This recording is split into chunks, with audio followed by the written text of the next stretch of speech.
Good morning. Back for another week of Coffee Chronicles with Coop. This is episode 4, talking about the power of belief. Anyway, I got my coffee. Didn't drink any coffee yesterday. Didn't get a video yesterday. Me and the family came down with a stomach bug over the weekend, and that was real fun. Man, it makes you appreciate like not drinking coffee. I told Kyler, I'm like, man, I'm looking forward to waking up tomorrow and feeling good and having my coffee. Just because I was so sick yesterday, I couldn't. When we woke up, I wasn't eating or drinking anything. Just always sucks being sick. Makes you really appreciate, being healthy. And I always think about people that don't take care of their health and waking up kind of feeling like crud every single day. Don't know how good it feels. You don't know how good feeling good feels until you feel bad. Or the other way around, I guess. If you always feel bad, you don't know how good it feels to feel good. Anyway, today, power of belief is kind of my main topic and stuff I'm thinking about. If you guys watch any football this weekend, I am by no means a Bears fan or anything, but if you follow CrossFit, if you follow football, there's a story that's come out this last couple of weeks about a kid named Tyson Bagent. Long story, I'll try to make it long story short, but ultimately he is he's connected to the CrossFit community, and I'll go over that in a second. But he got a chance to start this week, and he started at quarterback for the Chicago Bears.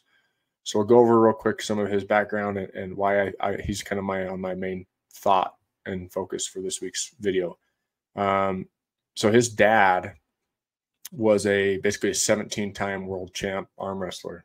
I don't know if it's world champ or look that up real quick. I think it's his dad's name's Travis, multiple time world and national champion arm wrestler. Okay. Well, Travis, his dad, basically is an early adopter of CrossFit. Is an affiliate owner and has been for a really long time, like maybe 09 or 08 or something like that. So he's definitely on board with the methodology and the training philosophies. And you could say if he opened it up in 09 and it's top 23 right now, Tyson, the kid who's playing the quarterback for the Bears, has predominantly had a lot of CrossFit training in his life, right? We can make that fair assumption. And something that kind of got me thinking about this and has kind of been on my mind about it was, obviously we have young girls. They're really young right now, so they're not even playing sports, but I'm always thinking about how to make them successful in school, successful in sports, successful in life, yada, yada, yada. And it came up on this podcast that I listened to where they know Travis and Tyson, and they know that he's in the CrossFit community. It's a CrossFit podcast, and they're talking a lot about him. And one thing that came up was basically just how when he knew Travis, Tyson's dad, years and years ago, like early on, because Travis also announced at the CrossFit Games for a while as just kind of like an MC, that he would literally be like saying, yeah, my kid's going to play in the NFL. And he would just always be saying that. And like, we all have those. I think we all know people that are maybe overly confident in their kids, and say they're going to do things that they don't end up doing. But ultimately, it was kind of inspiring or cool to hear him say that. And now it's come to fruition. His kid's in the NFL. And kind of just to back up that story a little bit. So Tyson played at, I think it's Shepherd's University. It's a D2 school, but he broke a bunch of records there. But it's kind of cool because came from a D2 school. He went undrafted to the Bears. And then, he made, if you're not familiar with the process, you got to make that team after you get basically picked up from free agency. You make the 32 man or however many people they keep roster. And he's been the backup for the last few weeks. Well, starting quarterback Justin Fields went down. Tyson got to fill in one game or half, like a little bit of a game when he got hurt. And then this last week, he got his first start against the Raiders, and he led them to a win over the Raiders as the starting quarterback. And I think it was like the first win at Chicago's home field, Soldier Field, in like 7 or 8 home games. So pretty cool on him to see him have success and come out of that, just kind of coming from a underdog story. And if you read some stuff about him now, everything that kind of it evolves around is him basically saying, you know, don't let other people's opinions, you know, essentially control your thoughts or your beliefs. And, you know, oddly that they thought him and his dad just kind of always have known this was going to happen. And I really think that boils down to his dad's belief in him, his own belief in him. But again, what he's been told, you know, imagine if you guys look up Travis Bajent, he's a very, I wouldn't say like, he's very loud and confident in himself. And especially when it came to arm wrestling, he was like overly competitive, overly confident in himself. He knew he was the best because, well, he won 17 world titles, whatever. So he's pretty damn good.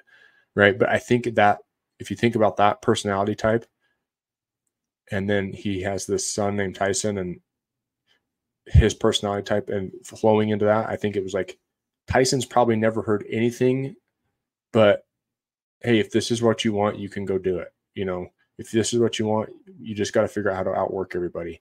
And I think that's kind of what some of these interviews, if you guys look around, you'll see is he's talking a lot about like, you know, we kind of knew this was going to happen. We just got to figure out how I can outwork everybody to make it happen.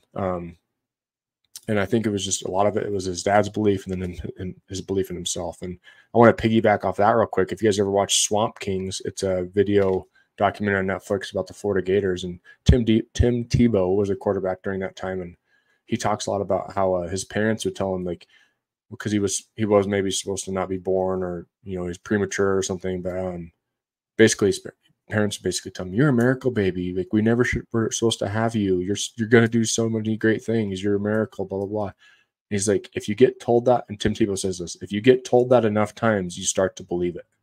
And I really think that is the same thing for kids. And I mean, why can't they believe it? Right. I mean, you gotta push them.